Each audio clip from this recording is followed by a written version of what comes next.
Good morning my dear students. आज के class में हम हैलो एरीन्स और हैलो एल्केन्स के कुछ सवाल हैं, किसी बच्चे का कुछ प्रॉब्लम था, उस प्रॉब्लम को सॉल्व करेंगे।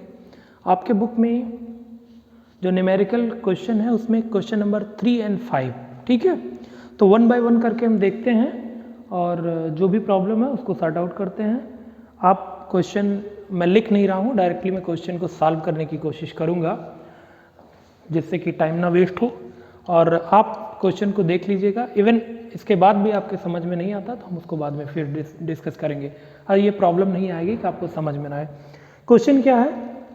एक क्वेश्चन है, क्वेश्चन नंबर 3 है, आपके बुक में दिया हुआ है। क्वेश्चन नंबर 3 को हम देखते हैं। 1 ब्रोमोप्रोपेन and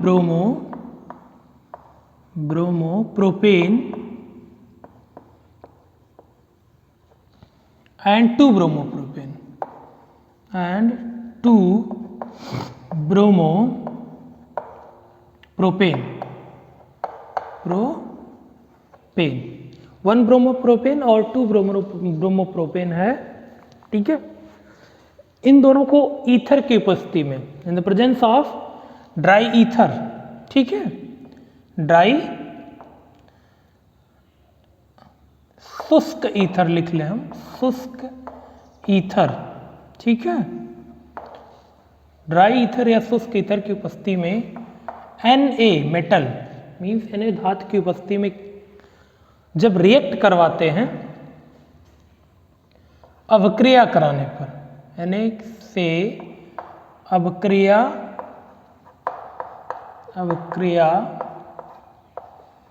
कराने पर प्राप्त यौगिक चाहिए हमको। कौन कौन से यौगिक मिलेंगे? यौगिक मीन्स ये मिलेंगे सभी क्या? दे आर ऑब्टेन्स एल्केन, सभी क्या बनेंगे? एल्केन्स, ठीक है। डिफरेंट टाइप ऑफ एल्केन्स बनेंगे और उनका IUPAC नाम, IUPAC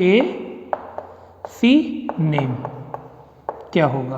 तो चलिए देखते हैं। क्वेश्चन ये है कि 1 ब्रोमोप्रोपेन और 2 ब्रोमोप्रोपेन को अगर हम शुष्क ड्राई ईथर की उपस्थिति में रिएक्ट करवाते हैं सोडियम मेटल से, तो हमें कुछ एल्केन्स प्राप्त होते हैं, नंबर ऑफ एल्केन्स मिलेंगे, और उन एल्केने का IUPAC नाम हमें लिखना है। क्या लिखना है? IUPAC नेम हमें लिखना है, और IUPAC नेम के साथ साथ ये भी बताना है कि दिस टाइप ऑफ रिएक्शन किस नाम से, ये नेमिंग रिएक्शन है। वैसे बहुत ही सिंपल है ये नेमिंग रिएक्शन, मैं इसको एक एग्जांपल के थ्रू आपको बताना चाह रहा हूँ कि ये ऊर्ज रिएक्शन है। सबसे पहला इसका एक पॉइंट यही है आंसर में कि ये ऊर्ज रिएक्शन है। कौन सा रिएक्शन है? Wurtz reaction. ये जो नेमिंग रिएक्शन है इसको हम ऊर्ज रिएक्शन कहते हैं। वैसे ये सिंपली अगर डिफाइन करें, X + 2Na + X, ठीक है। ड्राई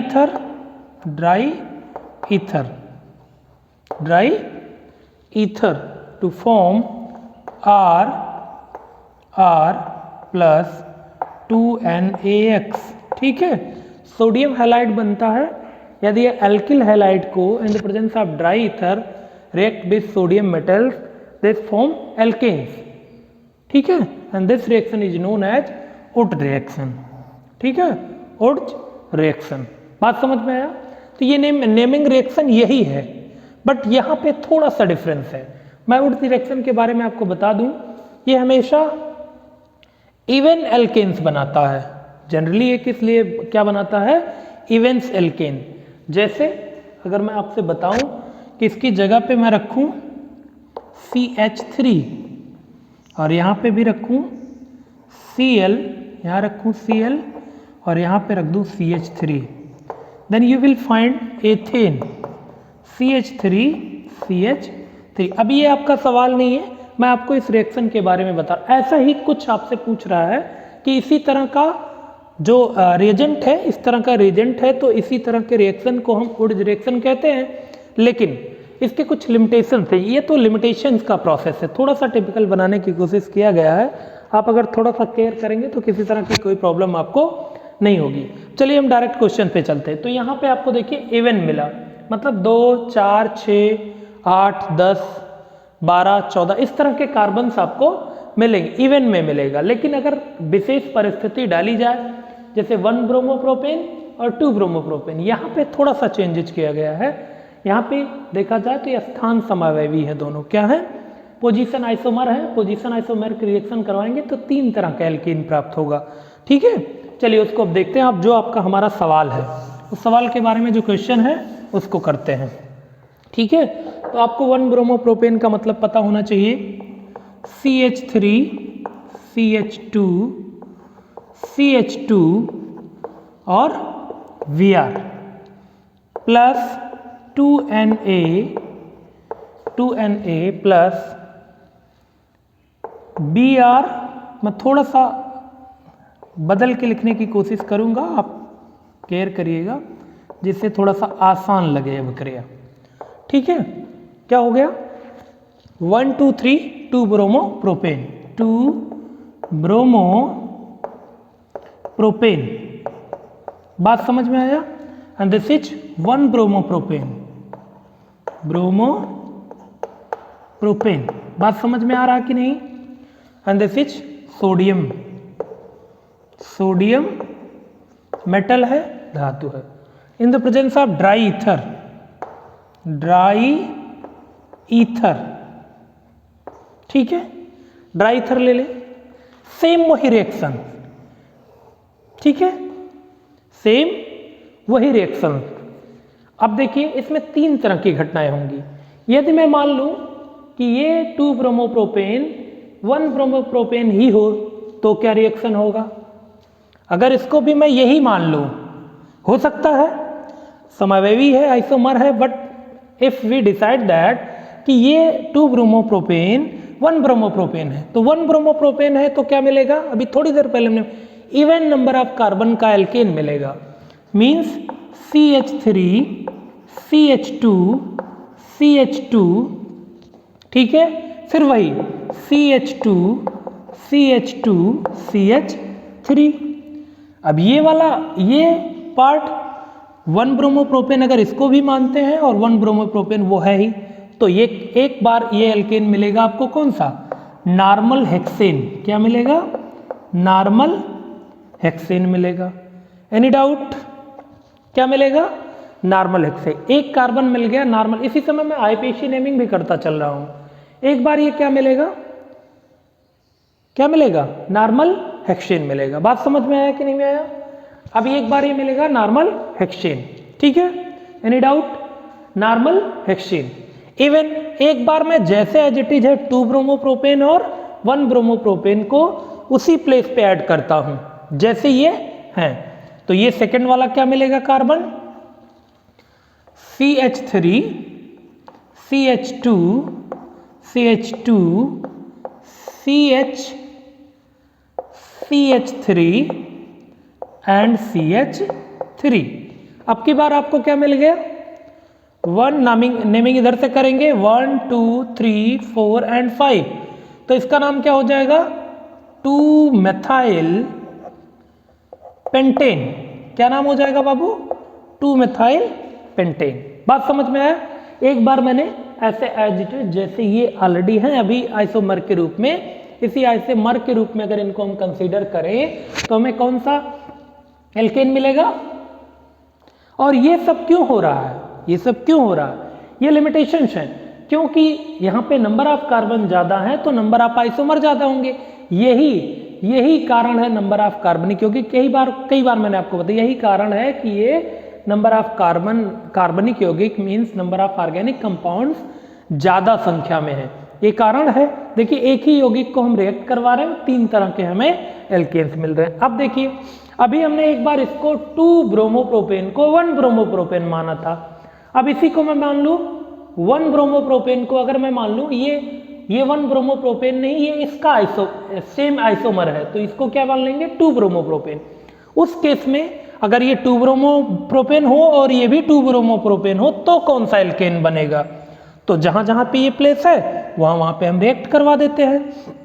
क्या हो जाएगा, CH3 CH3 एंड CH3। देखिए बात समझ में आया कि नहीं? यहाँ से भी आर निकला, यहाँ से भी आर, ऐसे ही तो यहाँ भी बनाएंगे हम। यहाँ से भी आर निकला, यहाँ से भी आर निकला, तो एज इसे जैसे ये पार्ट है उसी पार्ट उधर भी सेम पार्ट यहाँ हो गया। अब इसकी नेमिंग करेंगे तो 1 2 3 4, या यहाँ से करो 1 2 3 4, तो सेम है, चाहे जहाँ से करें हमें सेम एज इट इज वही प्लेस मिलेंगे। सब्स्टिट्यूएंट के as a methyl group substituent है तो सेम वही हमें मिलेगा। बात समझ में आया कि नहीं आया? तो इसकी नेमिंग करेंगे तो क्या नेम हो जाएगा इसका? 2 3, नाम लिख देते हैं, यहाँ ऊपर लिख देते हैं 2, 3 डाईमेथाइल 4 कार्बन है ब्यूटेन। बताइए कोई प्रॉब्लम किसी को? तो इस तरह के 3 एल्केन्स का मिक्सचर हमें मिलेगा और ये रिएक्शन ज्यादा उड्ज रिएक्शन, ये नाम क्या है इसका? This type of reaction is known as Wurtz reaction. कौन सा रिएक्शन? Wurtz reaction. कौन सी अभिक्रिया? Wurtz reaction. जब हेलो एल्केन्स को in the presence of dry ether react with sodium metal, this type of reaction is known as Wurtz reaction. बात समझ में आया कि नहीं? तो ये ऑल और उड्ज रिएक्शन। बात समझ में आया कि नहीं? लेकिन ये उड्ज रिएक्शन की लिमिटेशन है। यहाँ पे देखिए 2 के अलावा एक ऑड नंबर का भी क्या बना है? एल्केन्स बना है। लेकिन यही लिमिटेशंस है कि इस तरह से हमें 3 एल्केन मिले और मिक्सचर मिले हैं। क्या मिले हैं? मिक्सचर मिले हैं। और इस मिक्सचर को अलग करना बहुत ही बड़ा प्रॉब्लम है, इसलिए इस तरह के रिएक्शन को प्रेफर नहीं किया जाता है। छोटे कार्बन से बड़े कार्बन बनाए जाते हैं और सिमिलर एल्केन, इवन एल्केन प्राप्त होते हैं, तब वो जेन्युइन उड्ज रिएक्शन कहा जाता है। ये उड्ज रिएक्शन का लिमिटेशन है, इससे ज़्यादा अगर करेंगे तो बहुत ज़्यादा डिफिकल्टी आएगी उड्ज रिएक्शन में और ज़्यादा नंबर ऑफ आइसोमर बनेंगे। It mean they are also isomer. देखो 6 ही कार्बन है। बात समझ में आया? 6 ही कार्बन है, बस प्रॉब्लम यही है कि 6 कार्बन में 3 तरह के आइसोमर बन रहे हैं। बात समझ में आए? ये क्वेश्चन था, आपके सवाल का ये जवाब हो गया। ठीक है, बात समझ में आए कि नहीं? इवन आपको थोड़ा सा कंसिडर करने की जरूरत है। इसमें आप दोनों बना लोगे, ये बना लोगे और ये बना लोगे, यही आपको दिक्कत होगी क्योंकि ये दोनों इवन वाले हैं और ये ऑड वाला है। बात समझ में आए कि नहीं? आपके आंसर शीट में केवल एक दिया है 2 मेथाइल पेंटेन, क्योंकि ये 2 मेथाइल पेंटेन ही बनेगा। जब डायरेक्टली मैं रिएक्शन करवाऊंगा तो 2 मेथाइल पेंटेन ही बनेगा। लेकिन एज इट इज अगर हम इसको बदल के भी रिएक्शन कराएं, मान लो एक बार मैं इसको 2 ब्रोमोप्रोपेन को 1 ब्रोमोप्रोपेन मान ले तो हमें नॉर्मल हेक्सेन मिल जाएगा। यदि हम 1 ब्रोमोप्रोपेन को 2 ब्रोमोप्रोपेन मिल ले तो हमें 2,3 डाईमेथाइल ब्यूटेन मिलेगा। बात समझ में आया कि नहीं आया? चलिए, ये एक सवाल ये हो गया। एक सवाल और है, ठीक है, एक सवाल और, वो थोड़ा सा टेक्निकल सवाल है, बट अगर थोड़ा सा भी आप कंसीडर करेंगे तो उस क्वेश्चन में भी आपको किसी तरह का कोई प्रॉब्लम नहीं आएगा। बात समझ में आया? इस चीज़ को आप फोकस करिएगा और नोट्स बनाइएगा। ठीक है, उड रिएक्शन बहुत इंपॉर्टेंट रिएक्शन है। नेमिंग रिएक्शन होने के साथ साथ इस पर प्रॉब्लम्स भी आते हैं और हम इसको एज इट इज क्वेश्चन के रूप में भी कंसीडर करते हैं। ठीक है, चलिए 5 नंबर क्वेश्चन क्या था देखते हैं। एक कार्बनिक यौगिक X है, ठीक है, ये थोड़ा सा लेंदी है बट अच्छा सवाल है। हम एक W ले लेते हैं, कार्बनिक यौगिक X है, ठीक है। इसका जब हम एनालिसिस किए तो हमें C की वैल्यू मिली 24.24% मिला। हाइड्रोजन मिला, क्या मिला? हाइड्रोजन हमें मिला 4.04%। अभी जो हमारा X था उसमें और क्या है कि टोटल जो होता है वो 100% होना चाहिए, अभी ये 100% नहीं है। इसका मतलब इस यौगिक में कोई ना कोई और यौगिक और एलिमेंट्स है जिसका परसेंटेज हमें खुद कैलकुलेट करने की जरूरत है। बात समझ में आया? कह रहा है 1 ग्राम X के सोडियम निष्कर्षण से अम्लीय सिल्वर नाइट्रेट विलेन के 2.2 2.90 ग्राम सिल्वर क्लोराइड दिया, ठीक है, सिल्वर क्लोराइड दिया। मतलब AgCl जब हम इसका 1 ग्राम एनालिसिस किए अम्लीय, कौन सा अम्लीय सिल्वर नाइट्रेट के साथ, एसिडिक AgNO3 के साथ जब हमने इसको ट्रीट किया W को, तो हमें क्या मिला? 2.90 ग्राम AgCl प्राप्त हुआ। बात समझ में आया? अब हमें Cl की परसेंटेज के लिए एक हमारे पास इक्वेशन होता है, ठीक है, उसको हम Cl का परसेंटेज कुछ करना नहीं होता है, AgCl Cl percent is equal to होता है 3.5 बाई 1.35 इंटू 5, ठीक है। Weight of AgCl, weight of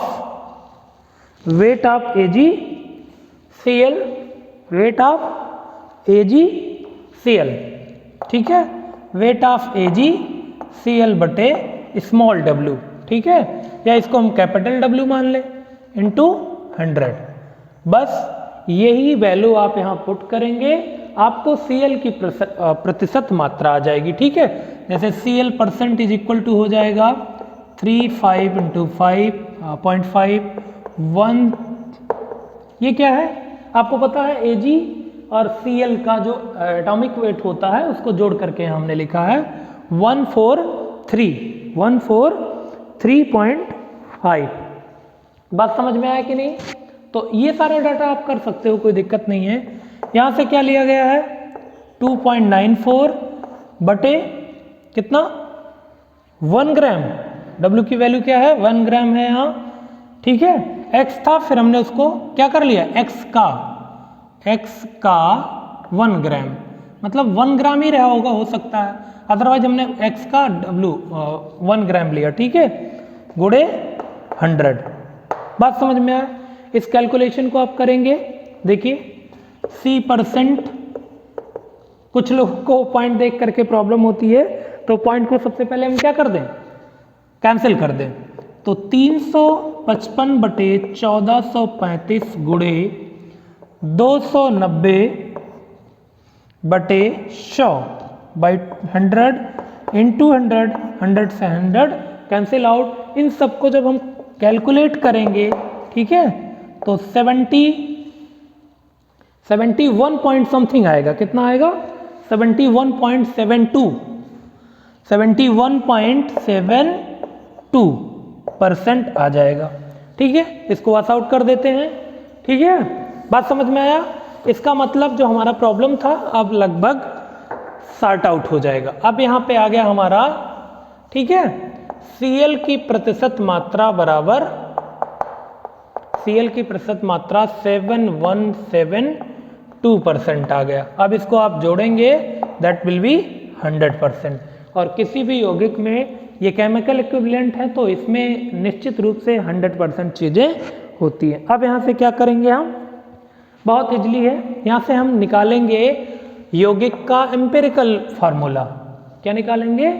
यौगिक का एम्पिरिकल फार्मूला। तो ऐसे कॉलम बना लो, ठीक है। इस सारी चीज़ों को हम डिस्कस भी कर चुके हैं एक बार।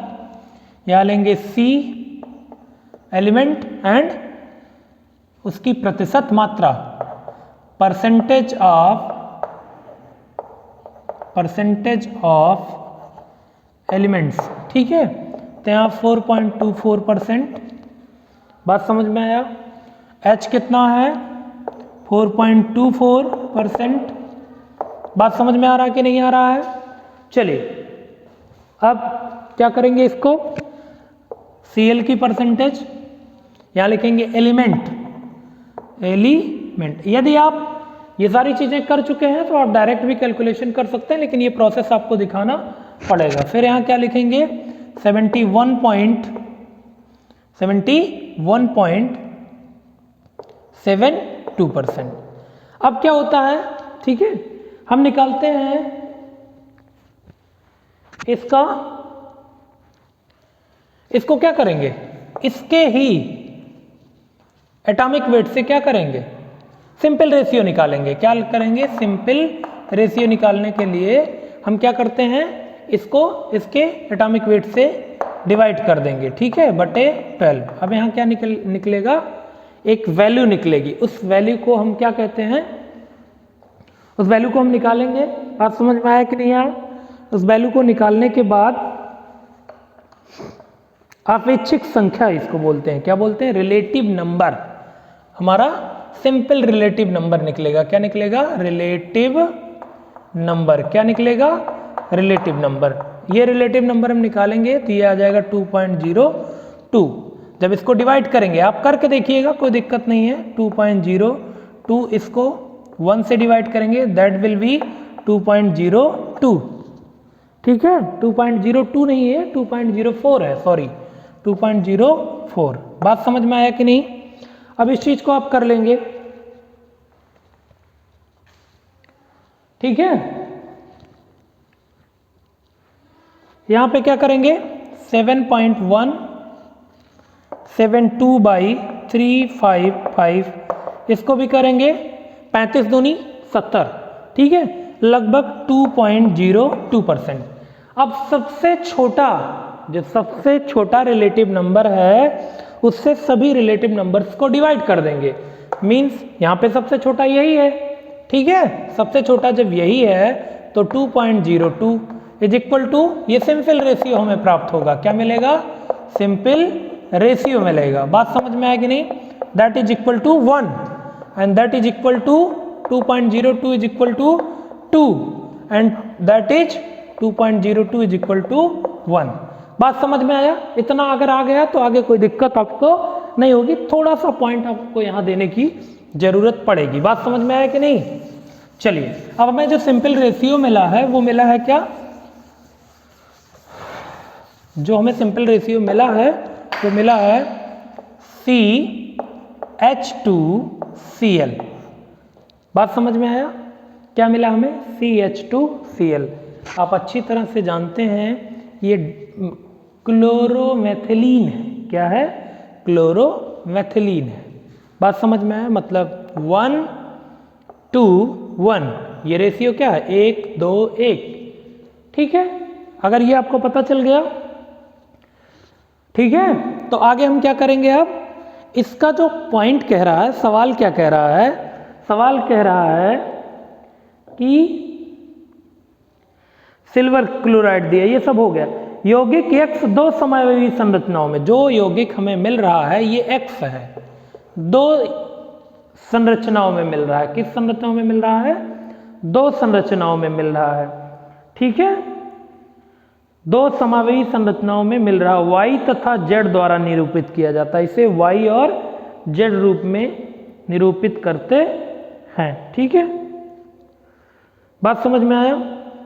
अब देखिए यहाँ पे थोड़ा सा पॉइंट अगर मैं आपको बताऊं तो यहाँ आपको मैं जो प्रॉब्लम है इस सवाल में वो वही मैं आपको डायरेक्टली पॉइंट आउट करता हूँ। जो इस सवाल में जो प्रॉब्लम है मैं उसे डायरेक्टली पॉइंट आउट करने की कोशिश कर रहा हूँ, आप कंसीडर करिएगा। हमें जो X मिला, the empirical formula, empirical for of the compound is X and X is equal to CH2Cl। बात समझ में आया। कह रहा है ये दो आइसोमर है इसके, one is Y and one is Z, ठीक है। One is Y and one is Z। कह रहा है इसके दो समावयवी हैं जिसका हमें, ठीक है। तो अब इसके दो समावयवी है तो यहीं से थोड़ा सा हमें Z से एक आइडिया मिलेगा। कह रहा है जब Z का हम एसिडिक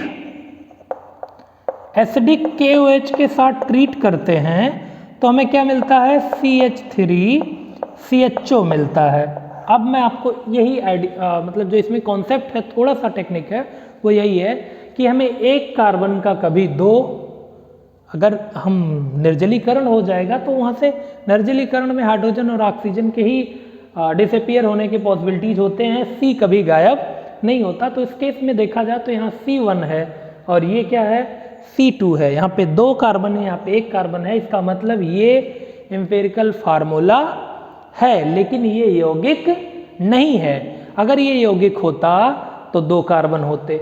बात समझ में आया? तो हम क्या करते हैं, एम्पिरिकल फार्मूले में डायरेक्टली 2 का मल्टीप्लाई करके देखते हैं। बात समझ में आया कि नहीं? यहाँ से हमने लिया, मतलब ये 2 कार्बन करके अगर हम जज करें तो देखिए ये रियल में क्या है, CH2Cl। ये क्या है, CH2Cl। ये मेथिलीन ग्रुप है और ये Cl है।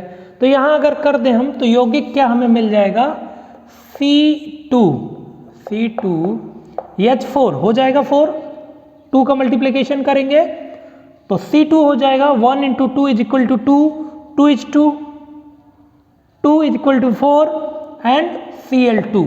अब मैं बता दूं ये मिला हमें डाई हेलो एल्केन्स, ठीक है। ये पॉली हेलो एल्केन्स वाले केस का कौन सा है, डाई हेलो एल्केन, जिसमें एक यौगिक इसका ये बनेगा CH3 CH2 CH2 Cl Cl।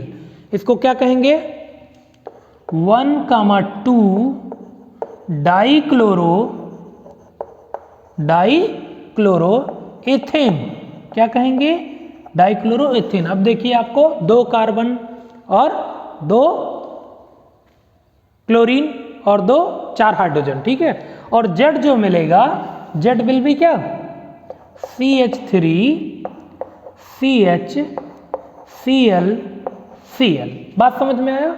अब ये क्या हो जाएगा, 1,1 डाइक्लोरो, ठीक है, ethane. The difference between both compounds H, एक जगह पे दोनों हैलोजन सब्स्टिट्यूएंट 1 कार्बन पे हैं, यहाँ पे दोनों हैलोजन सब्स्टिट्यूएंट 2 कार्बन पे हैं। इस तरह के यौगिक को विस और क्या कहते हैं, इस चीज़ का आपके लिए एक सवाल है कि इसको क्या कहते हैं। चलिए मैं आगे चलता हूँ।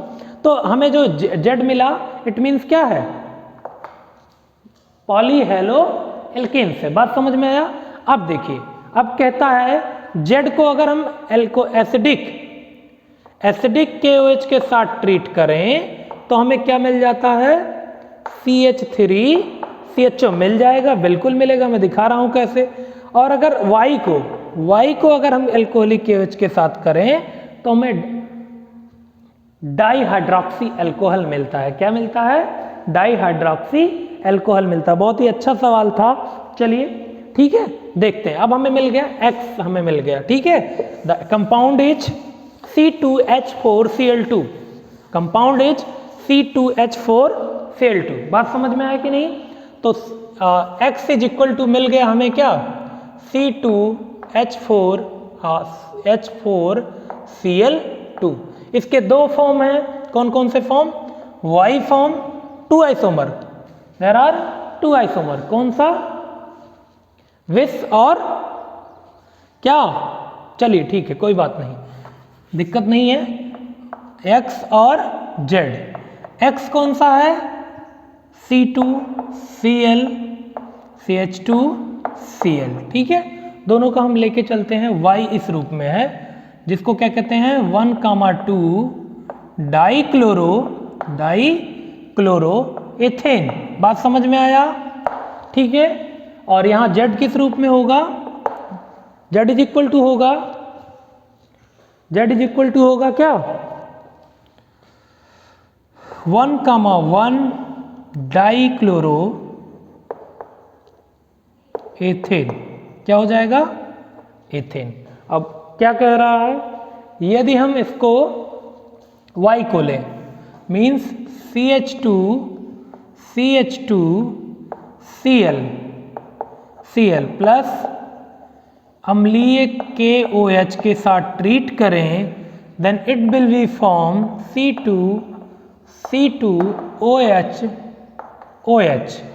क्या बना लेगा, +2KCl and this is 1,2 dihydroxy ethane, hydroxy ethane, या हम इसको कह सकते हैं, इसको हम R लिख सकते हैं 1 ethane 1,2 diol.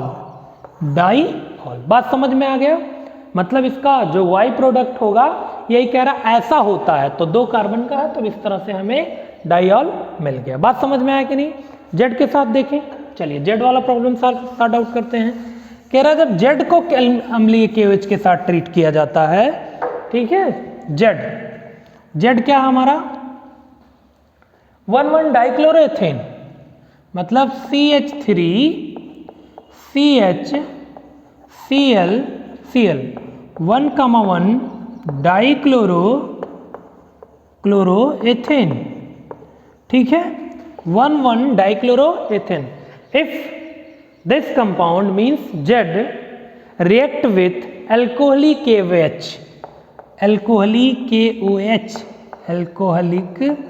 KOH means potassium hydroxide या कास्टिक पोटाश, ठीक है, एसिडिक पोटाश। सही, बात समझ में आएगा नहीं? अब ये क्या करेगा, बनाएगा क्या, CH3OH प्लस क्या बना लेगा, KCl। बात समझ में आया? But this is not stable compound, ठीक है, अनस्टेबल है और इमिडिएटली यहां से पानी निकाल देगा। क्या निकाल देगा, पानी, H2O, and this is form CHOR CH3C double bond OH, ठीक है, इसी हमको कहते हैं एसिटल डिहाइड। और the name of this compound, IPAC name लिखना हमें, तो हम लिखेंगे एथेनल, नॉट नॉल, ठीक है। बात समझ में आया? दोनों क्वेश्चन के प्रॉब्लम सॉर्ट आउट हो गया। इवन इस तरह का कोई प्रॉब्लम हो तो आप हमें शेयर कर सकते हैं, ठीक है, हम उसको अच्छे से आपको एक्सप्लेन करने की कोशिश करेंगे।